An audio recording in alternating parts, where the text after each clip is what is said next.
Chiwenga akaona kuti inini chero ndaita zvinhu izvi I'm not worth kuti nditungamire nyika. Akazviona pache zvake kuti he is not worth. Kwete kuti isu vanhu takamuti is worth, but iye akazviti I'm not worth.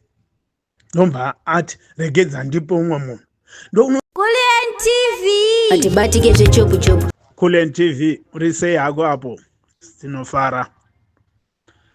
Tiri kuuya utisvitsiro message kumaZimbabweans. Ndini tsvine mheni. Regedza nditaure maZimbabweans ndichiti. Chokwadi chiripo ndechekuti ananyoka emabhunu vachiuya vachitanga kutaura. Ini ndiri mumwe wacho akatombomuataka nyoka yemabhunu ndikamutuka. Akandipindura zvandakanzwa. Kubva paakandipindura zvandakanzwa negospel yake yaari kufamba nayo haasi kushanduka. Saka ndibva ndamutora kuti uyu munhu ari kureva chokwadi. Vageza vachibva vauya vakabuda pachena. Ini ndiri weZANU. Asi honai zviri kuitika zvizvo zvatakarwira izvi. Vakataura. Vakakumbira ruregerero. Murume mukuru uyu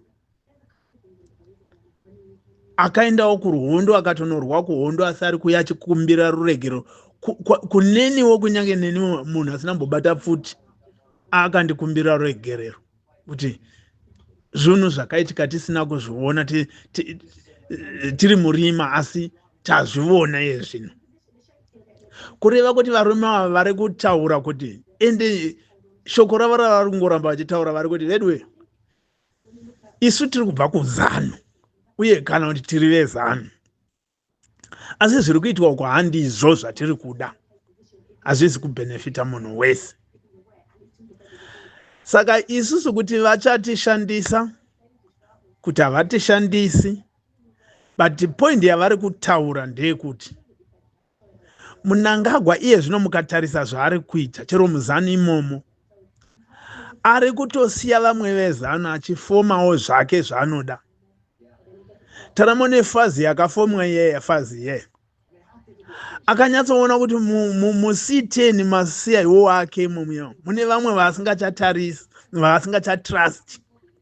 Ndomva atanga kufoma imwe new C10 yaanoti ndo yandinotrust. Ndomva yatora ma-elections eZANU PF.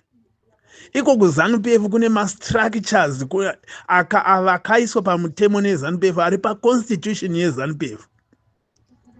Anofanirwa kurana ma-elections eZANU PF. But Mnangagwa without vanhu vese veZANU PF ndomba asarudza fazi kuti irane ma-elections eZANU PF. Ichimba yarana ma-elections eZANU PF akatoriga ikoko. Vamwe veZANU PF vacho vakatosara vachichema. Hazvina kugumira kupati kwake. Iyo fazi iyo ichimba yauya kuma-national elections ikachemedza nyika yese. Ava vari kuzviona variko, varimo mukati umu. Vanotoswedera padhuze, vanotoona zviri kuitika paari kunokora nepaari kutsveta vari kuzviona. Vana Mudarageza nevana nyoka yemabhonu vari kuzviona zviri kuitika izvi. Hazvizi kuvafadza varimo muZANU PF. But zviri kuitwa izvozvo zvisingafadzi izvozvo varimo muZANU PF hazvizi kufadza zvenyika. Kunyange uri opposition hauzi kuzvifarira.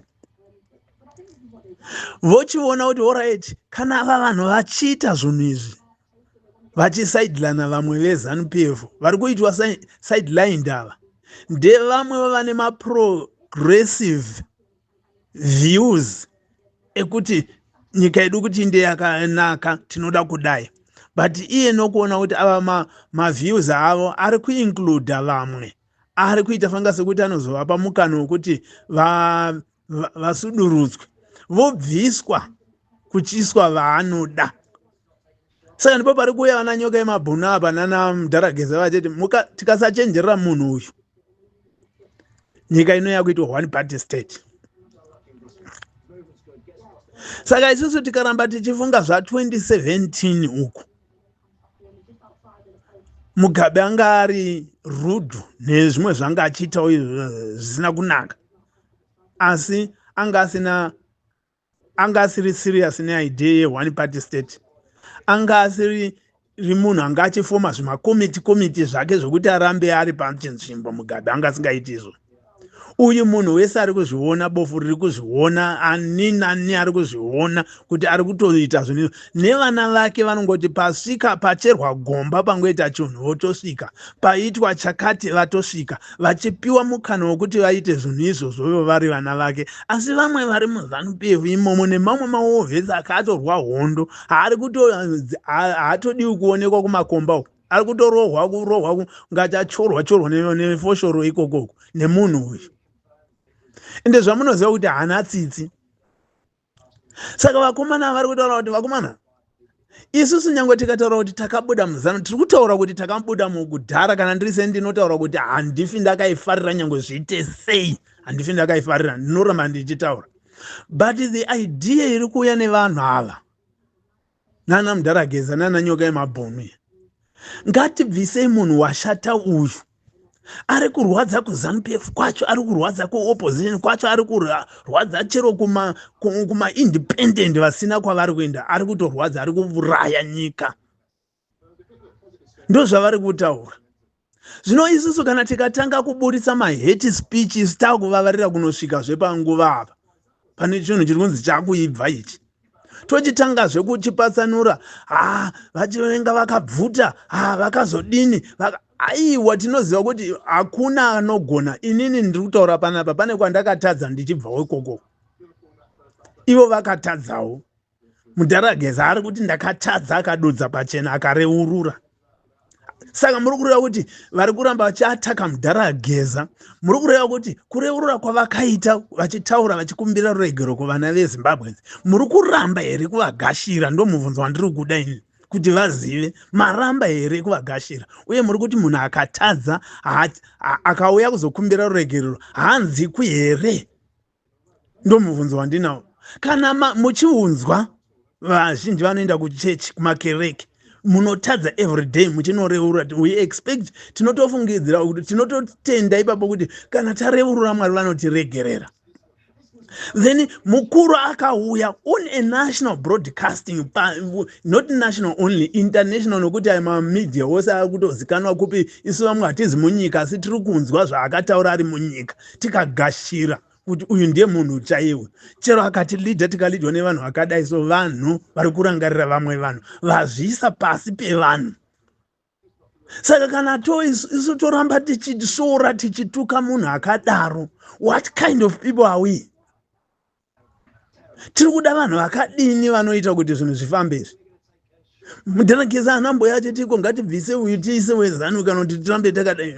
Ngazvichiita zvinhu zvechi zvenyika. So what's the aim yacho nayo kuti tirambe tingopikisana navo?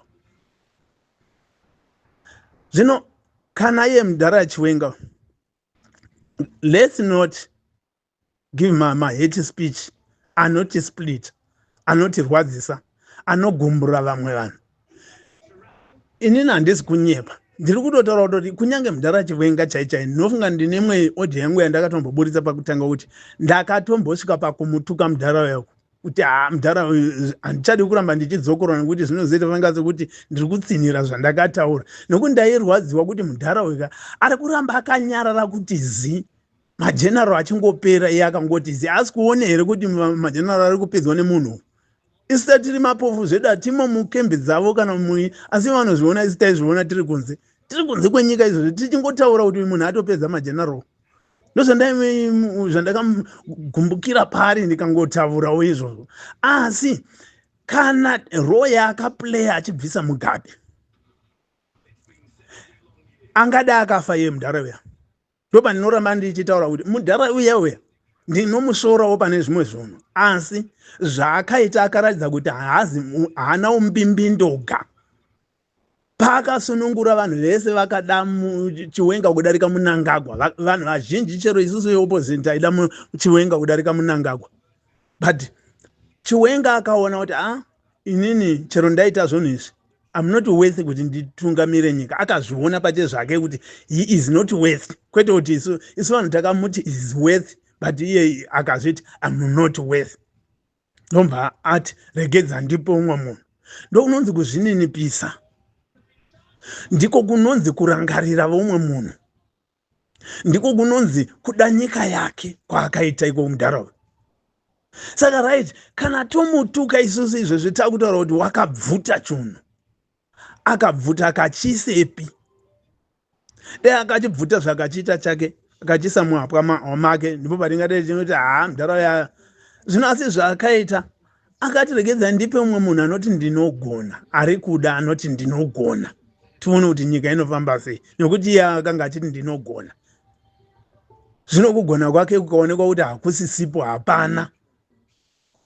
Ndo kwauya kukakumbirwa navageza kunzi takaita mistake tikapa munhu kurindisa gudo munda. Ndo kwatakaita. Zvino tovhunzana kuti naimi chibage chiri kuindepi. Isi takarimisa gudo munda.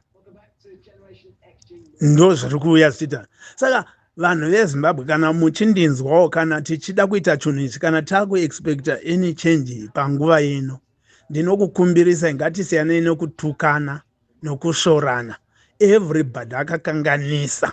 Isisuwo, ivowo, vanhu vakakanganisa, but they are trying to solve, to correct kuti tifambe munzira dzakanaka. Saka ini nguva ino haizi nguva yekuti tichasvora VP Chiwenga. Haizi nguva yekuti tichaswerotukana navageza nokuvasvora. Vakareurura. VaChiwenga vakasimuka one national TV vachitaura kuti nyika yakuinda kwakaipa. Keke harichadyiwi nevana vese vemunyika. Rakudyiwa nemaindividual. Vakatoburitsa manzwa vaitaura kuti kuhondo vanhu vaita izvozvo vanopamba zvinhu zvese taivati zvigananda ndo zvatairwira kuti tizvibvise. Saka vari kutaura zvinhu izvozvo kuti tinzwisise. Nhasi munhu uya zvinovatuka zvese tichitoti taakutoinda kusvika pakupedzisira. No, let's not do that guys. Tinoziva kuti takaona nemaonero atakaita. Let's live nguva iyoyo tichitarisana nethe situation yatiri kuda. Uyu munhu nemhuri yake uyu. Uyu munhu nemhuri yake uyu. Atora nyika kuisa muhapwa make uyu. Ndio watiri kuti ngabve. Tichabatana nevose vanga vari kuZANU-PF vachona ivavo vatinovenga vakaita mapolisi vane pati yakafamba ichiuraya nyika yedu iyoyi. Vari kuti izvo kwete. Nesuwo isu tiri kuopposite tichitiwo izvo kwete. Ngatibatane tibvise nonsense idzi. Kana dzabva nonsense idzi. Chero ndakatombosvora paitaurwa nanyoka yemabhunu kuti ngatimubvise tiise gudo guru. Ndaitosvora kuti who is he to dictate kwatiri. But ndozoti ndanyatsotarisa nokuonawo nepfungwa dzangu shoma. Ndokuona kuti no, zvinhu zviri kuitika panapa haizi nyaya yekuti ko vanhu ava vari kumukira kuti ZANU-PF ngaibve pachigaro. No, vari kuti ngapabve munhu. Kureva kuti kana munhu akabva, munhu as an individual ndi leader. Saka kana akabva, constitution yedu inotaura kuti anosara ari in charge ndi VP.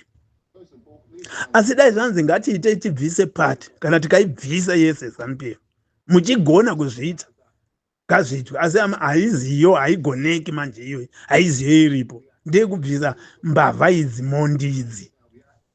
Kureva kuti iyo ZANU-PF inosara iripo.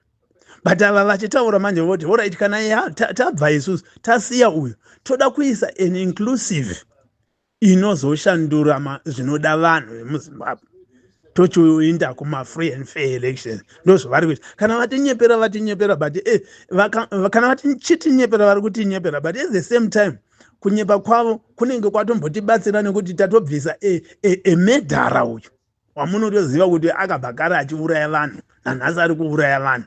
Saka ndiye watiri kuti tese at this particular moment let's deal with him out of our atiurayira nyika, atiurayira vana, atipedzera mageneral, ari kuti aparadzanisa mandudzi takupesana instead yekuti abatanidze vana veZimbabwe azi kubatanidza. So why should we now kuti tifaite kuti ava vakapamba Mdarageza adini azodai vana nyoka yemabhunu vazodai? I'm one of those people akatova criticize sterek pakutanga, but ndobva ndaona ushingi hwavo ndikaona vision yavo ndikati their vision and our aim ndo zvinhu zvimwe chete, nokuti isusu chatiri kudai free and fair election. Kana iyo yavari kutaura kuti ngatichiisa iye VP arambe aripo olidha hurumende iyo inenge yaiswa kuti iunze shanduko machanges atati tichemera makorososi achirambwa. Kana avuya vanhu vozoita zvavanoda. Inini I support that idea and I don't see it bad. Nokuti tikada kuti titange zvokuti tiputse tidi totanga zvokuita dzimwe nharo futi mamuvha edu atiri kuda achafambi. Let's move neizvozvi zviripo izvozvi tione kuti zvinotisvitsa papi, nokuti chatiri kuda kugadzira ndechamangwana chakanaka. Saka please ndokukumbirisai vese vachiri kutuka Mdarageza, tamaivo ipapa. Kana muchida kuti nyika yedu imire zvakanaka, tamai. Dhara auya kuvanhu, adzoka kuvanhu, haana kudzoka kupata, haana kuita sei, ari kudzoka kuvanhu. Whether uri weZanu, uri weopposition, uri independent, uri chinyi, adzoka kuvanhu muntaraunda. Saka please tibatsirewo nokunzwisisa kuti chirongwa ichi chifambe, nyika yedu toda kuti isunungurwe.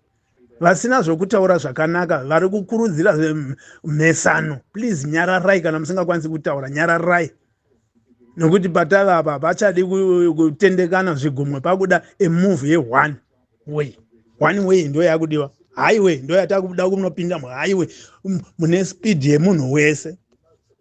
Ndatenda hangu.